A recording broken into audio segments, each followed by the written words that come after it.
মধ্যে এরা এক একজন রূপে দেখতে পাচ্ছেন। বহুরূপী মমতাদি না, উনি সরকার থেকে তো নেন না, উনি তো কাটমানি নেন। উনি ছবি এঁকে কোটি কোটি টাকা রোজগার করেছিলেন। লাস্ট ছবি কবে এঁকেছিলেন মা? ওনার গান, এই যে একটা গান বেঁধে দিয়েছেন বললেন, ওই গান যে পুজো প্যান্ডেল বাজাবে ওই পুজো প্যান্ডেল থেকে লোক উল্টো দিকে পালাবে। ওনার বই জোর করে পাঠ্যপুস্তকে পরিণত হচ্ছে। রবীন্দ্রনাথ গীতাঞ্জলি লিখলে উনি কথাঞ্জলি লিখে বসে আছেন।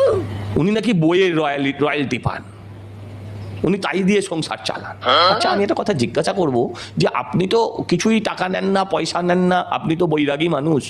আপনার ঠিকানায় 35খানা বাড়ির রেজিস্ট্রেশন আপনার অ্যাড্রেস থেকে হলো কেমন করে দিদিমণি? আপনি তো কিছুই নেন না, আপনি শুধু ঘুষ নেন, কাটমানি নেন, ভাইপোর চুরির বকরা নেন, ভাইদের চুরির ভাগ নেন, আর কি নেন? আপনি তো কিছুই খান না, আপনি শুধু আমাদের চাকরি খান, মা বোনেদের ইজ্জত খান, সরকারি কর্মচারীদের ডিএ খান, প্রধানমন্ত্রী পায়খানা পাঠায় যেটা এর জন্য, সেটাও আপনারা খেয়ে নেন। এই তো হচ্ছে অবস্থা। দেখো বোঝো অবস্থা।